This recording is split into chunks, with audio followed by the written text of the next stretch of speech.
ఉన్న బంగారాన్ని విడిపించి ఆ రోజు ఆన్లైన్ రేటుకే మేము కొంటాం. Sharma gold company.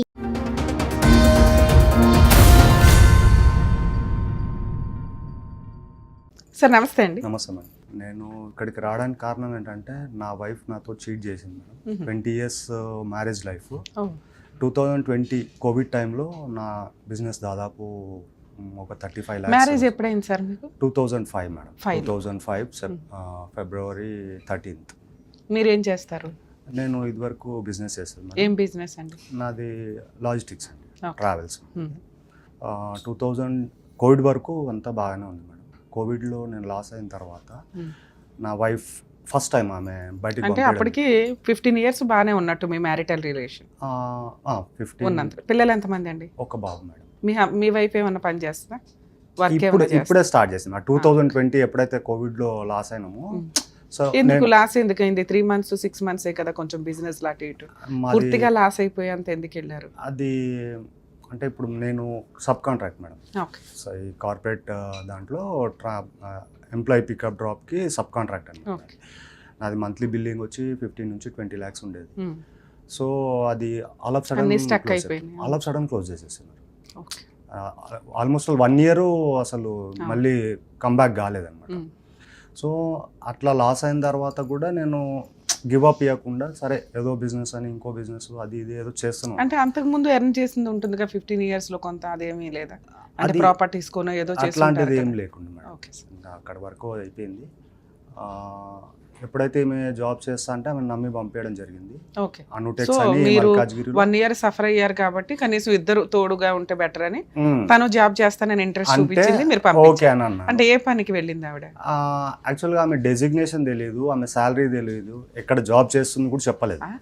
First time అమ్మాయి జాబ్కి వెళ్ళినప్పుడు ఏమండి నాకు ఇంత శాలరీతో ఆఫర్ వచ్చిందండి అని కామన్ గా షేర్ చేసుకుంటారు కదా. అవన్నీ ఏం లేదు. అయితే 3 months అయిపోయింది. 2020 సెప్టెంబర్ ఆ టైంలో ఆమె వెళ్ళింది అనమాట. ఆమె వాళ్ళ సిస్టర్, కజిన్ సిస్టర్ ఇద్దరు కలిసి జాబ్కి. 3 months తర్వాత ఎంత శాలరీ ఎంత వస్తుంది మీకు అని అడిగిన. నీకేందుకు 3 months జాబ్ వచ్చినాక మీరే అడుగుతారు కదా. అంటే జాబ్ చేస్తుంది 3 months అయిందనమాట.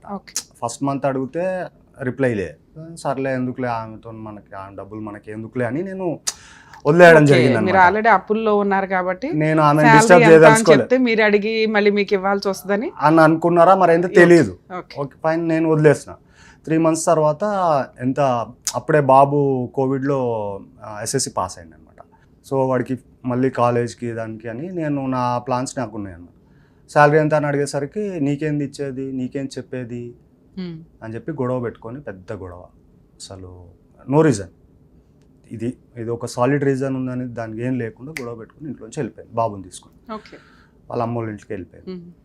సరే అంటే మనం చేసిన దీనికి పిల్లోడు ఎందుకు సఫర్ కావాలని మళ్ళీ వెళ్ళి కాళ్ళు పట్టుకొని పిల్లోడు ఫ్యూచర్ పాడైద్ది అని చెప్పి అంటే సరే అని వచ్చింది. నేను ఒక చిన్న రెస్టారెంట్ ఓపెన్ చేసాను అనమాట. అప్పుడే అన్ఫార్చునేట్ నాకు కోవిడ్ అయ్యి 14 days నేను క్వారంటైన్లో ఉండాల్సి వచ్చింది.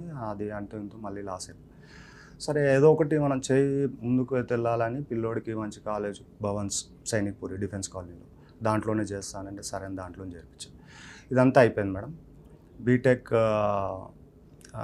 ఎంసెట్లో ర్యాంకు చాలా హెవీగా వచ్చింది అనమాట. నేను చెప్పిన బాబు నీ ఏజ్ ఇంకా అయిపోలేదు, you may take a gap, long term ఎంసెట్కి వెళ్ళు. So if you got a మంచి ర్యాంక్ వచ్చింది అనుకో, నీకు మంచి కాలేజ్లో ప్లేస్మెంట్ వస్తుంది, మీరు తిరిగి చూడాల్సిన అవసరం ఉండదు, నీ ఫ్యూచర్ సెట్ అయిపోద్ది అని చెప్పి. ఇద్దరు తల్లి కొడుకులు గొడవ చేసేసిన మీద లేదు కాదు అది అని అంటే సరే అని కౌన్సిలింగ్లో అటు ఇటు సీట్ వచ్చింది, అన్నీ కట్టినాం. ఎప్పుడైతే ఈమె చెప్పకుండా అంటే ఇంకా ఆఫీస్ మీరు ఇంకా సెటిల్ అవ్వలేదు కదా, ఇప్పుడు అంత పేమెంట్ కట్టి కాలేజీ ఫీజు చేర్పించి అంత అమౌంట్ ఎక్కడ తనకి? కొన్ని చిట్టీస్ ఆమె దగ్గర లేదు, నా దగ్గర. నేనే ఫస్ట్ ఇయర్ మొత్తం 1.5 lakh అయింది madam. College first time bus కానీ దానికని మొత్తం ట్రాన్స్పోర్ట్ 1.5 lakh అయింది. కౌన్సిలింగ్లో వచ్చింది సీట్ బాబు. అయిన తర్వాత ఎప్పుడైతే ఈమె బిహేవియర్లో చేంజ్ వచ్చిందో అప్పుడు కొంచెం నేను గెట్ బ్యాక్ కావాల్సి వచ్చింది. అసలు ఏం జరుగుతుంది, ఎందుకు ఇట్లా అయిపోతుంది, ఆల్మోస్ట్ ఆల్ 19 years ఉన్నది, ఇప్పుడు ఎందుకు కొత్తగా అని కొంచెం డీప్గా చేసేసరికి ఒకటి బయట పడుతుంటే అసలు కారణం లేకుండా మేడం పెద్ద గొడవ పెట్టుకుని, అంటే వాళ్ళ అన్న వాళ్ళ పాప మెచ్యూర్డ్ ఫంక్షన్ ఉంటే ఆ ఫంక్షన్ కోసం అని గొడవ పెట్టుకొని వెళ్ళిపోయింది ఇంట్లోంచి. వెళ్ళిపోయింది. దాదాపు 1.5 year నా బాబుని అసలు చూడనీలే. నేను కాలేజ్ దగ్గరికి వెళ్ళి మాట్లాడదాము, ఇప్పుడు నాకు ఎవ్వరు లేరు మేడం. నేను చిన్నప్పటి నుంచి మా అమ్మ 3.5 years ఉన్నప్పుడు చనిపోయింది. ఎప్పుడు వెళ్ళిపోయింది ఇంట్లో నుంచి లాస్ట్ 2024 May 29th. సరే, పిల్లోడు అయితే వయసుకు వచ్చిన పిల్లోడు, మీ బాధ కూడా అర్థమవుతుంది పిల్లాడికి. పిల్లాడు మీ వైఫ్ ఉంటాడా? లేదు, ఆమె వైఫే ఉన్నాడు. అంటే ఆయనకి నో రీజన్, అంటే ఎందుకు మాట్లాడొద్దు మా నాన్నతోనంటే ఆయనని ఎమోషనల్గా బ్లాక్మెయిల్ అండి. ఆల్మోస్ట్ 20 years నుంచి నాతో అదే చేసింది ఆమె. ఏదైనా క్వశ్చన్ అంటే ఏదైనా గట్టిగా అడిగినాం అనుకోండి, నేను వెళ్ళిపోతా, ఇంట్లో ఫోన్ పెట్టేసి వెళ్ళిపోతా. సరే, ఇప్పటికైనా తెలిసిందా మీకు ఆవిడ శాలరీ ఎంత అని? అది తర్వాత తెలిసింది. లాస్ట్ సుమారు 9,000. 9,000కి ఇన్ని పనులు చేస్తే ఎంత యాటిట్యూడ్ చూపిస్తుంది? చూపిస్తుంది అది. ఓకే, అయితే ఫంక్షన్ది గొడవ జరిగింది. వాళ్ళ పేరెంట్స్, అంటే వాళ్ళ ఇంటి ఫంక్షన్, వాళ్ళు అల్లుడుగా నాకు చెప్పలేదు. ఇప్పుడు ఆవిడ వెళ్ళే పని పలానా ప్లేస్ కని తెలుసు కదా, ఎంత శాలరీ వస్తుందో కూడా మీరు ఎస్టిమేట్ చేయలేకపోయారా? డిజిగ్నేషన్ ఎంతో నాకు చెప్పలేదండి, శాలరీ ఎంతో చెప్పలేదండి, డిజిగ్నేషన్ ఏంటో చెప్పలేదండి అంటే ఓ రేంజ్ లో ఊహించుకుంటున్నాను నేను. ఆమె అంటే సరే పలానా ఆఫీస్కి వెళ్ళింది, ఆఫీస్లో ఎంత ఇస్తారు యావరేజ్ గా? 10,000 15,000 ఎలా ఉంటది? పలానా బట్టల షాప్ లోకి వెళ్ళింది, ఎస్టిమేట్ చేసేయచ్చు మనం. డిజిగ్నేషన్ అనే అంత అంటే బాబు ఏమో మంచి జాబ్ అనుకున్నాను నేను. పోలేండి సార్, అంటే 9,000కే భర్తతో కాపురం నాశనం చేసుకుంటూ వెళ్తుందా ప్రతిసారి? అయితే అంటే నేనేమనుకున్నానంటే నాకు నేను వెళ్ళి కనుక్కోవడము అది కరెక్ట్ గా కనుక్కో అవసరంలా, మీరు ఉన్న సొసైటీలో మీకున్న సీనియారిటీకి ఎస్టిమేట్ చేయొచ్చు మనం అంటున్నా. నేను ఇంకా అంత డీప్గా ఆలోచించలేను. ఎందుకంటే నాకు మేజర్గా అంటే నాకు పేరెంట్స్ లేక నేను అమ్మమ్మ దగ్గర గ్రోన్ అప్ అయ్యి చదువుకొని నాకు నేను 20 years అసలు మీ ఇద్దరికి ఏ విషయం మీద గొడవ అవుతుంది? ఇప్పుడు 2 సార్లు వెళ్ళిపోయింది, ఆవిడని హెరాస్ చేసే వాళ్ళు ఎవ్వరూ లేరు, ఉన్నది మీరు ఒక్కళ్ళు. ఉన్న భర్త బ్యాక్గ్రౌండ్ లో ఎవ్వరు లేరు. సో ఖచ్చితంగా ఆవిడే మిమ్మల్ని చూసుకోవాలి, టేక్ కేర్ చేయాలి. అలాంటిది మిమ్మల్ని ఈ వయసులో ప్రతిసారి బ్లాక్మెయిల్ చేయడానికి రీజన్ ఏంటి? ఆమెను ఏం అడగొద్దు అంటే ఏం అడుగుతారు మీరు? ఫ్రీడమ్, మొత్తం ఫ్రీడమ్ ఇచ్చేయాలంటే ఆమె ఎవరితోనైనా తిరిగినా ఏం అడగొద్దు. ఇంకా అంటే మెయిన్ ట్విస్ట్ చెప్పాల్సింది ఏంటంటే 2024 May 13th మనకి ఎంపీ ఎలక్షన్స్, ఆంధ్రాలో జనరల్ ఎలక్షన్స్. అప్పుడు నాకు కార్ ఉందన్నమాట, నాది ఓన్ కార్ ఉంది. ఎలక్షన్ కమిషన్ నుంచి నాకు ఒక 5 vehicles ఎవ్రీ ఎలక్షన్ మూమెంట్లా మనకి వస్తుంది అనమాట. ఓ 5 vehicles బుకింగ్ వస్తే నా వెహికల్ కూడా తీసుకొని నేను అరకు వెళ్ళాను. ఎలక్షన్ 10th రోజు వెళ్ళాం. ఆ రోజు నైట్ నేను 13th రోజు ఎలక్షన్ ఫినిష్ అయిపోయిన తర్వాత నైట్ సార్ అన్నారు వెళ్ళిపోదాం ప్రవీణ్ అంటే వచ్చేస్తున్నాము. వచ్చేప్పుడు ఫోన్ చేసిన, నైట్ ఇంటికి వచ్చేస్తున్నా అయిపోయింది అని చెప్పి. ఆ రోజు నైట్ ఇంటికి వచ్చి చూసరికి లేదు ఇంట్లో. ఎన్నింటికి వచ్చారు? నేను ఆల్మోస్ట్ 2:30 అయింది మేడం. Mid night 2:30. అక్కడ సాయంత్రం 6:30కి బయలుదేరాం. అక్కడ అరకులో. పిల్లాడు ఉన్నాడా? పిల్లోడు ఉన్నాడు, పడుకొని ఉన్నాడు. మరి పిల్లోడిని లేపి అడిగినా తెలుస్తుంది. డోర్ ఎవరు తీస్తారు? పిల్లోడే తీస్తాడు మీకు? మిడ్ అంటే కరెక్ట్ మిడ్ సమ్మర్ కదా, బాబు కూలర్ పెట్టి పడుకున్నాడు. లేపితే కూడా లేవలేదు. ఫోన్ చేస్తే ఫోన్ స్విచ్ ఆఫ్ ఉంది. ఇంకా ఈ విషయం మార్నింగ్ వరకు వెయిట్ చేశాను, ఫోన్ స్విచ్ ఆఫ్ వస్తుంది. టెన్షన్ అయిపోయింది, ఎక్కడికి వెళ్ళింది ఫోను అది అని. పొద్దున్న 5:36 వరకు వెయిట్ చేసి ఇంకా నాకు కూడా ఓకే లేదు, పడుకున్నాను. వచ్చింది, ఆ పని చేసుకుంది, వెళ్ళిపోయింది. ఇంకా మళ్ళీ ఆఫీస్కి వెళ్ళిపోయింది, తన పనికి ఎక్కడికి వెళ్ళిందో తెలియదు. ఇంకా అప్పటి నుంచి స్టార్ట్ అయింది మేడం. వచ్చినాక అడుగుంటారు కదా సార్, చాలా అసలు నాకు అటాచ్ అవ్వట్లా మీరు చెప్పే స్టోరీ. ఆవిడ ఆవిడ అట్లా ఉత్తిన భర్తను వదిలేరు కదా 20 ఏళ్ల కాపురం చేసి. అదే కదా మేడం, ఇప్పుడు ఏది అడిగినా గానీ అడిగితే సమాధానం చెప్పాలి కదా, చెప్పకుండా ఎందుకుంటారు? ఆ 13th తర్వాత 1 week తర్వాత సండే రోజు టైం దొరికింది. మిడ్ నైట్ ఎక్కడికి వెళ్ళిందో చెప్పకుండా ఉండరు కదా సార్. మీ కామన్ ఫ్రెండ్స్, పక్కింటోళ్ళు, ఎదురింటోళ్ళు, మీకు పరిచయాలు ఉంటాయి కదా, పోనీ వాళ్ళని పిలిచి రాత్రి ఎక్కడికి వెళ్ళిందంటే అడిగితే ఇంత గొడవ పడుతుంది ఈ అమ్మాయి అని అనొచ్చు కదా మేడం. నేను ఏదైతే అపార్ట్మెంట్ లో ఉన్నానో అందరికీ తెలుసు ఈమెని. అంటే ఏదన్నా మనం అడిగినాం అనుకోండి నోరేసుకొని పడిపోద్ది, సింపుల్ రీజన్. సరే, మార్నింగ్ లేచినాక మీ అబ్బాయిని అడిగారా? కాలేజ్కి వెళ్ళిపోయాడు. నేను నైట్ అంతా మీ దగ్గర ఏది ఆన్సర్ లేదేంటి సార్? సరే, తర్వాత ఇంకా అప్పటి నుంచి మళ్ళీ 1 week తర్వాత ఏంది అసలు ఎక్కడికి వెళ్ళినావు ఆ రోజు నైట్ అంతా లేవనంటే ఇంకా స్టార్ట్. నేను ఎందుకు లేను, నేను ఇక్కడే ఉన్నా. ఓకే, అదే దబాయింపు. నేను మ్మ్. ఇక్కడే ఉన్నా, నువ్వే చూడలేదు, అసలు నోరిప్పితే అబద్ధం మేడం. తర్వాత ఏమైంది? తర్వాత ఏముంది, ఇంకా ఆ ఫంక్షన్ది గొడవ నాకు చెప్పకుండా సరే వెళ్ళిండ్రు, అయిపోయింది, వచ్చేసినారు. వచ్చిన తర్వాత ఇద్దరు బాబుకి కాలేజ్ నుంచి ఫోన్ చేస్తున్నారు, సార్ బాబు రావట్లేదు కాలేజ్కి అది అని అంటే, బాబుకి ఫోన్ చేసి ఏమైందన్న ఇంకా కాలేజ్కి వెళ్తలేవు అంటే, లేదు పాప వస్తున్నాం ఇంటికి అన్నాడు. ఫంక్షన్ అయిపోయి 3 days అయింది, వచ్చిండు. అసలు ఏంది ఇది, కాలేజ్కి వెళ్ళి నువ్వు టైంపాస్ చేయొచ్చు కదా, ఎందుకు ఇక్కడ అంటే, లేదు క్లాసెస్ కావట్లేదు అంటే, ఏదైనా కానీ అటెండెన్స్, ఇది బీటెక్ కదా, అటెండెన్స్కి మళ్ళీ ప్రాబ్లం అయింది, ఫస్ట్ వెళ్ళండి మీరు కాలేజ్కి, అక్కడ ఏం చేసినా నడుస్తుంది, ఇక్కడ ఉండొద్దు అని చెప్పి ఆడికి చెప్తుంటే, ఈమె పక్క నుంచి వచ్చి వాడి ఇష్టం, వెళ్తే వెళ్తాడు లేకపోతే లేదు, నువ్వు ఎవడు సరే, చెప్పడానికి. మీరు ఏది చెప్పినా మీ ఆవిడ యాక్సెప్ట్ చేయదు, మీ ఇద్దరికి ప్రతి విషయంలో మీరు అంతే. తుమ్మినా తప్పే, తుమ్మకపోయినా తప్పే. అంతే. నెక్స్ట్ ఏంటి చెప్పండి? నెక్స్ట్ ఏముంది మేడం, అయితే ఈ అన్నీ జరిగిన తర్వాత గొడవ జరిగింది నైట్ ఆ రోజు. ఇంకా వాళ్ళని అంటే ఈ 20 yearsలో కొట్టింది లేదు మేడం, ఏ రోజు చెయ్యి చేసుకుంది లేదు. నేను లిటరల్గా 13.5 years 14 years అవుతుంది, బాబు పెద్దగా అవుతున్నాడు. అంటే నేను తాగేది కూడా మానేసిన అనమాట, పిల్లోడు పెద్దగా అవుతున్నాడు, ఇక్కడ నన్ను చూసి ఇంపాక్ట్ అవుతుంది. మీరు డ్రింక్ కూడా చేసేవాళ్ళు? 13 years అయింది మేడం. మానేసా? మానేసి పిల్లోడు పెద్దగా అవుతున్నాడు, వాడెక్కడ ఇంపాక్ట్ అవుతాడు నన్ను చూసి అని చెప్పి అది కూడా మానేసా. ఇవన్నీ జరిగి గొడవ అయింది, పిఎస్లో కంప్లైంట్ ఇస్తే అక్కడికి వ్యక్తి వస్తాడు అనమాట, ఒక అతను పోలీస్ స్టేషన్కి. నీకేం ప్రాబ్లమ్స్ ఉన్నాయో రాసేసాయి, డివోర్స్ ఇచ్చేసాయి, నేను చూసుకుంటాను. ఎవరా వ్యక్తి? అప్పటి వరకు కూడా తెలియదు నాకు. ఓకే. ఎస్ఐ గారిని అడిగిన, ఈయన ఎవరండి అంటే, ఫ్యామిలీ మ్యాటర్ ఎవరు పడితే ఒకటే అడ్వకేట్ అవ్వాలి, లేదా పెద్ద మనిషి అవ్వాలి, అవ్వాలి, లేదా వాళ్ళ ఫ్యామిలీ మెంబర్స్ మీకు తెలుస్తారు, చుట్టాలు. ఈయన ఎవరండి, ఎస్ఐ గారిని అడిగాను, ఈయన ఎవరండి, మా ఫ్యామిలీ విషయంలో ఈయన ఎందుకు అవసరం, మేము మాట్లాడుతున్నాం. ఆయనకు చెప్పినాను, బాబు మీరు బయటకు వెళ్ళండి, ఒక 5 minutes మేము మాట్లాడుతున్నాం అంటే, లేదు వీళ్ళ కోసం వచ్చిన, నేను ఈమె కోసం వచ్చిన అని చెప్పి ఎస్ఐ గారు ముందనే చెప్తారు. ఎస్ఐ గారు నన్ను నించోబెట్టి ఒక వల్గర్ వర్డ్ యూజ్ చేశారు. ఎస్ఐ కొండలని మల్కాజ్గిరి పిఎస్లో వల్గర్ వర్డ్ యూజ్ చేస్తున్నారు నన్ను నించోబెట్టి. ఎప్పుడు సార్, ఎప్పుడు జరిగింది incident? 2024 May 38 vulgar word use చేస్తున్నాడు. ఇంకా వాళ్ళని కూర్చోబెట్టి వాళ్ళ వర్షన్ విని పిటిషన్ రాయించినాడు. నేను ఇచ్చిన పిటిషన్ పక్కన పెట్టేసి, ఇంతకీ ఆయన ఎవరు వచ్చిన తోడు ఈమె బాయ్ ఫ్రెండ్ ఇద్దరు. దాదాపు 2020 ఎప్పుడైతే నేను ఈమెను క్వశ్చన్ చేయడం మొదలు పెట్టినానో అప్పటికే వాడు ఫ్రీగా డ్రెస్లు ఇస్తాడంట. అదే అనుటెక్స్లో జాబ్ చేస్తాడు వాడు, పర్చేజర్ అనమాట. సో అదేంది శాంపిల్కి వచ్చిన డ్రెస్సులు. సో మీ మీద కేసు 498 కేసు రిజిస్టర్ చేసింది. ఓకే. తర్వాత కేసులు వేసారా? లేదు మేడం. అయితే నాకు ఈ 1.5 year ఇంకా నన్ను ఇబ్బంది పెట్టిన అనమాట. ఇబ్బంది అంటే మామూలు కాదు మేడం. అంటే వీళ్ళు ఇల్లీగల్గా ఉన్నారనేది నేను ఇంకా నమ్మలేదు అప్పటికి.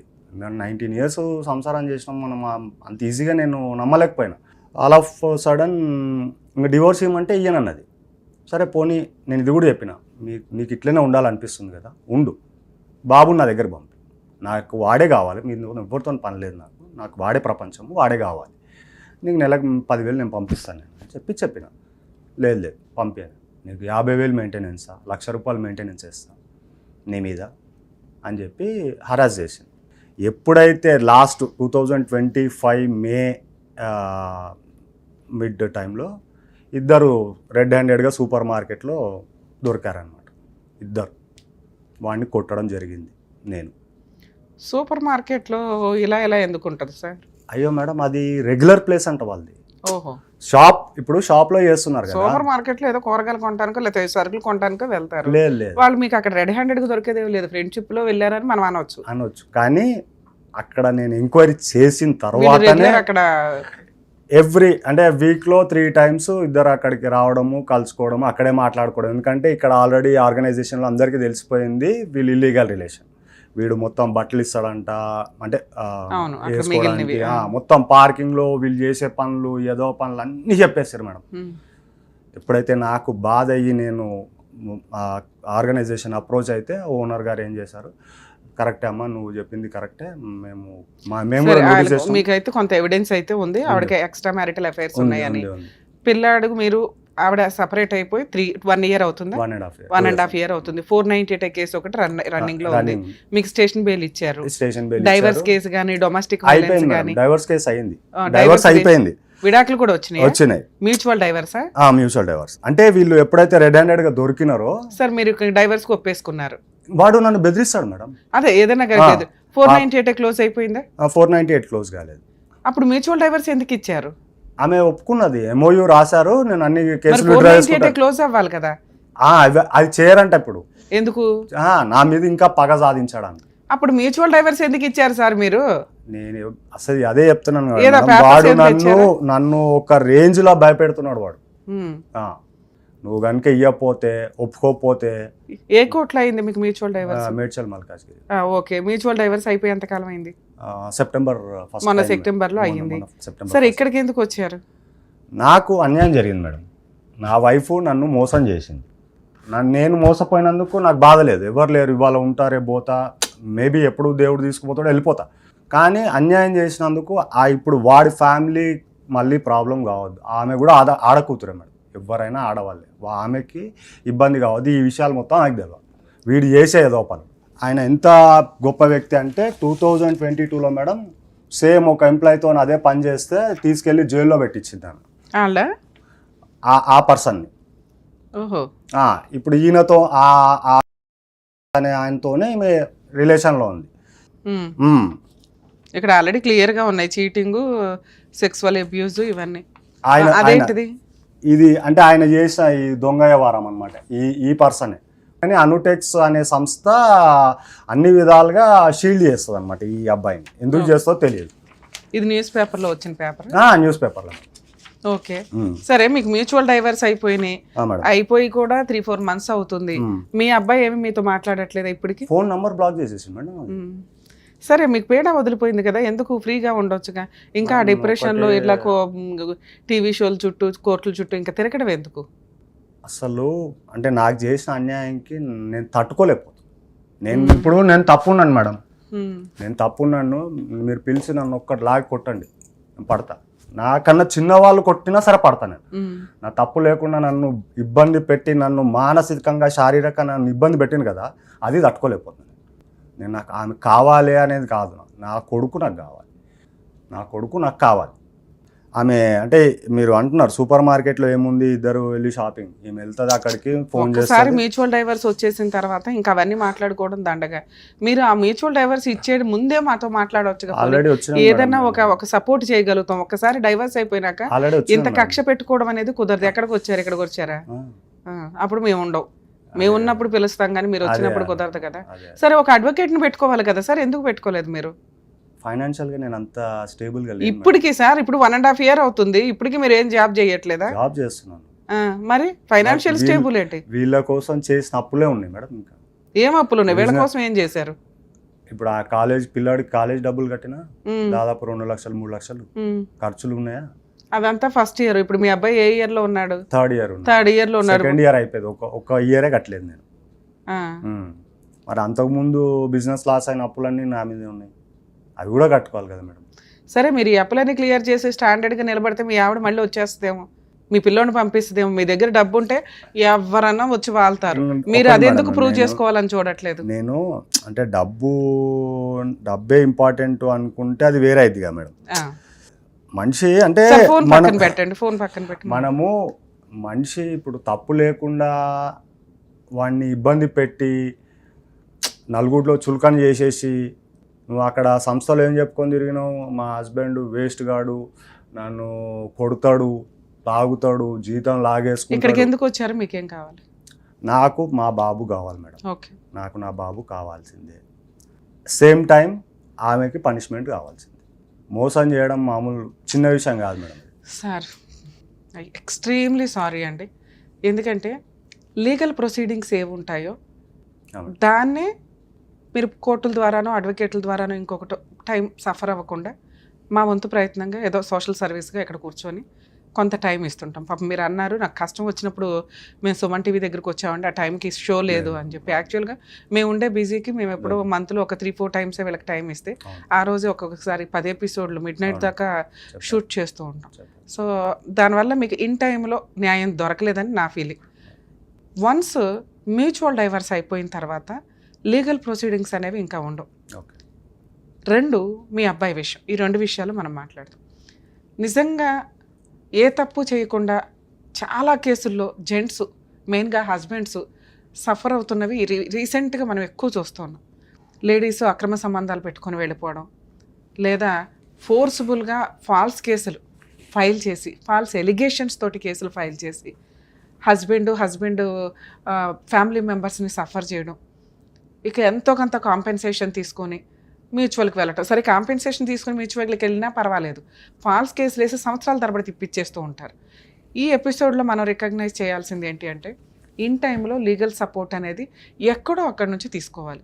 జెంట్స్ పోలీస్ స్టేషన్కి వెళ్తే మ్యాక్సిమం లా లేదు కాబట్టి వాళ్ళకి నిజం తెలిసినా పాపం కొన్ని సందర్భాల్లో పోలీసులు తీసుకోరు.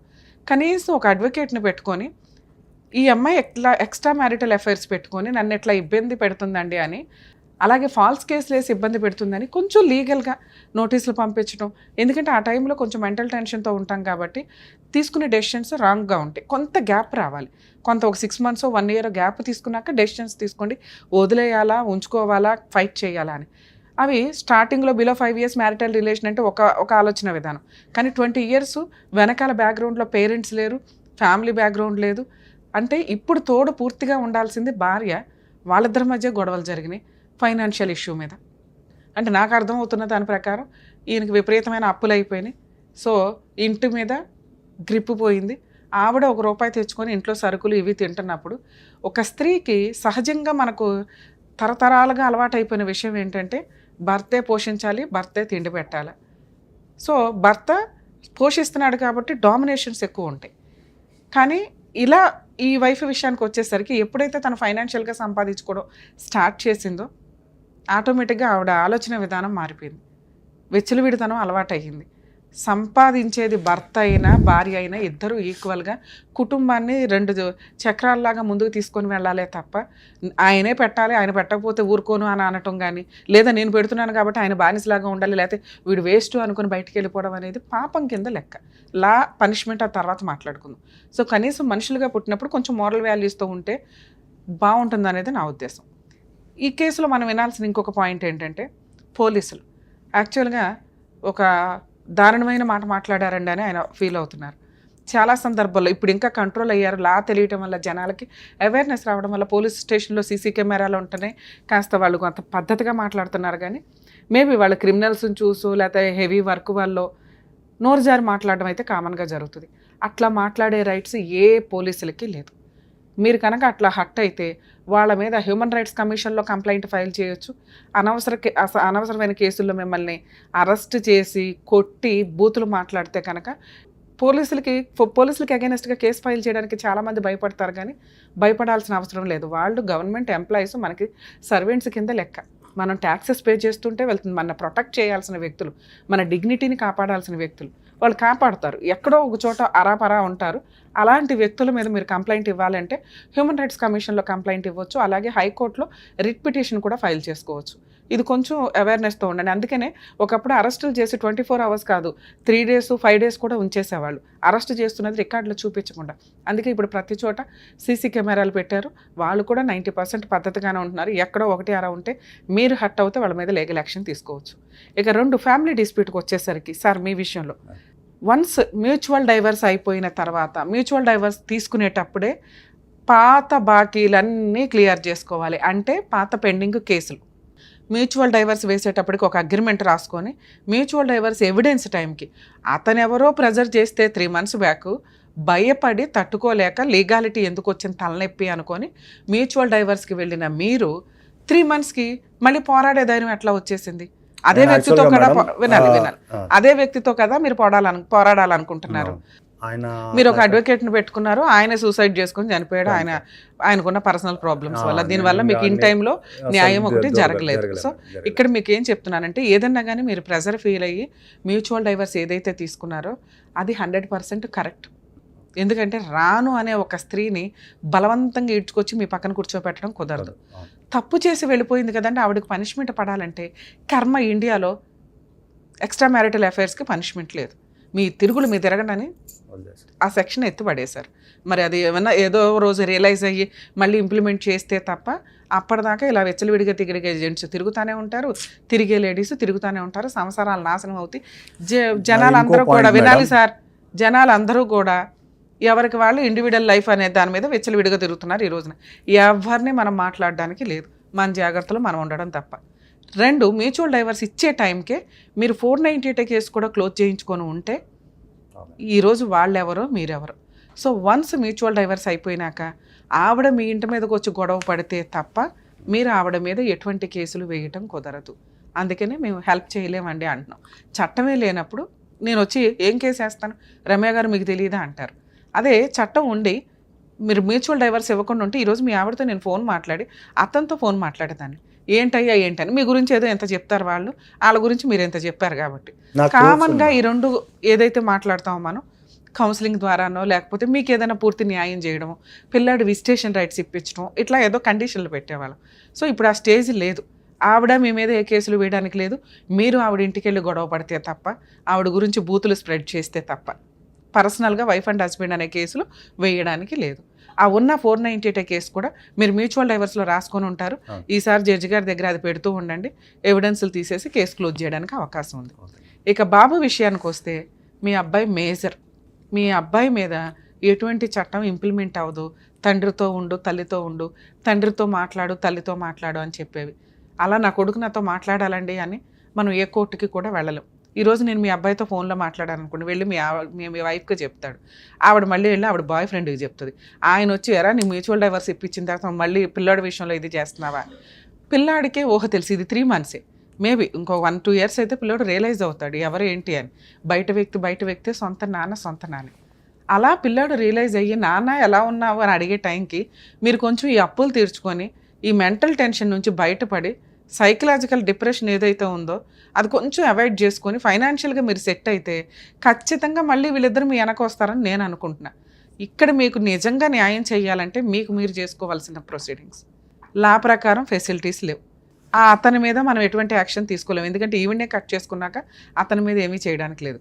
వీళ్ళు ఎవరన్నా మీకు థ్రెట్టింగ్ కాల్స్ చేస్తే రికార్డ్ చేసి పెట్టండి.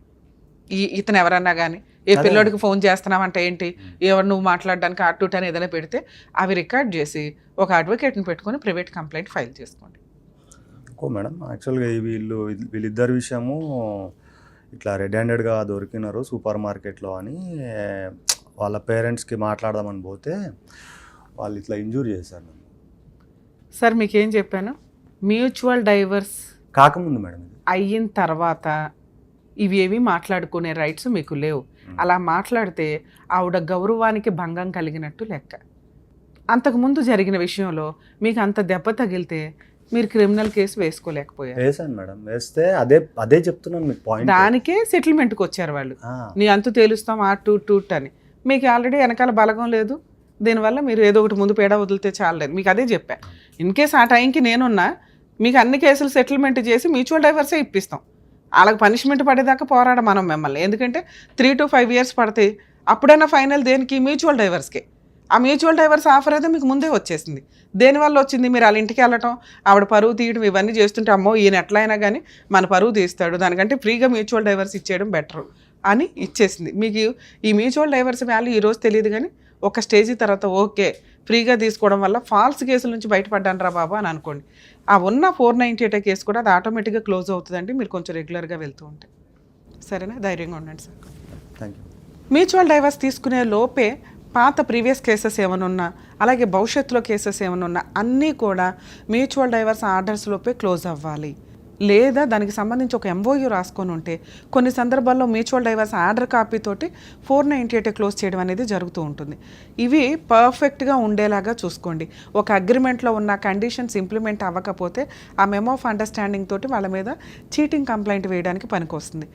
అలాగే ఇక్కడ జెంట్స్ విషయానికి వచ్చేసరికి నిజంగా మ్యూచువల్ డైవర్స్కి వెళ్ళటం ఎప్పుడు వాళ్ళకి బెస్ట్ ఆప్షన్. ఎందుకంటే వాటి మీద అప్పీల్ అనో లేకపోతే లోయర్ కోర్ట్స్లోనో మోర్ దాన్ 5 years ఫైట్ చేయడం అనేది చాలా ఇబ్బందికరమైన విషయం. ఈయన కేసులో కొంచెం న్యాయం జరిగినట్టే లెక్క వాళ్ళు మ్యూచువల్ డైవర్స్ ఇచ్చేసి, ఎందుకంటే వాళ్ళ పర్సనల్ లైఫ్లోకి ఈయన తొంగి చూస్తూ వాళ్ళ పరువు తీస్తున్నాడన్న ఉద్దేశంతో కాంపెన్సేషనే లేకుండా డైవర్స్ ఇచ్చేసినట్టు. కానీ మానసికంగా ఒక బాధ అనేది ఉంటుంది. ఏ తప్పు చేయకుండా వాళ్ళే ఎదురు తప్పు చేసి కేసులు వేస్తామని భయపెట్టి మ్యూచువల్ డైవర్స్ తీసుకున్నట్టు లెక్క. సో ఇట్లాంటి టైం ఉన్నప్పుడు మీరు రియలైజ్ అయ్యి అరే మ్యూచువల్ డైవర్స్ బెటర్ పేడా వదిలించుకుందాం అంటే హ్యాపీ, లేదా నాకు ఇంకా బాధ ఉందండి అంటే ఆ బాధ తీరే వరకన్నా ఫైటింగ్ చేయండి, లేకపోతే ఇలా డిప్రెషన్లోకి వెళ్ళాల్సి వస్తుంది. 10-20 ఏళ్ల కాపురంలో భార్య లేదు, ఉన్న ఒకగానొక కొడుకు, కనీసం ఫోన్ కూడా అటెండ్ అవ్వటం లేదు, ఏ తప్పు చెయ్యని వ్యక్తి అని మనం అనుకుంటే సరిపోదు. వాళ్ళిద్దరిని మాట్లాడితే కొంత క్లారిటీ వస్తుంది. ఎందుకంటే ఏ స్త్రీ కూడా, చాలామంది స్త్రీలు, ఏ స్త్రీ కాదు, 20 ఏళ్ళు కాపురం చేసిన భర్తను వద్దు అనడానికి మేజర్గా మనకు కనిపించేవి ఏంటంటే మేబీ ఈయన డ్రింకర్ అయ్యి ఉండొచ్చు, 13 years బ్యాక్ మానేశాను అంటున్నారు. కానీ లాక్డౌన్లో ప్రాబ్లం, ఫైనాన్షియల్ ప్రాబ్లం అనేది, అప్పులు అనేవి ఏ భార్య అన్నా పక్కన నుంచి ఉంటుంది. అప్పుల కోసం భర్తను వదిలేయడం అనేది ఉండదు. ఇతని మాటలు కానీ అనుమానం కానీ తనకే కష్టం ఉంది, ఏదైనా కానీ కాంపెన్సేషన్ లేకుండా డైవర్స్ ఇచ్చింది కాబట్టి కొంతవరకు ఆవిడ పాపని ఆవిడని వదిలేసి ఈయన కొంచెం రియలైజ్ అయితే బెటర్.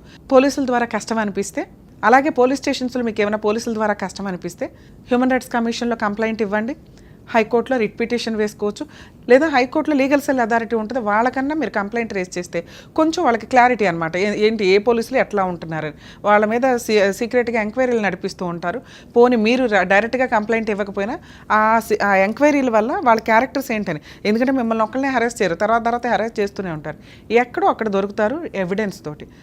సో ఈ ప్రాసెస్లో మ్యూచువల్ డైవర్స్ తీసుకునేటప్పుడు 100% జాగ్రత్తగా ఉండడం బెటర్.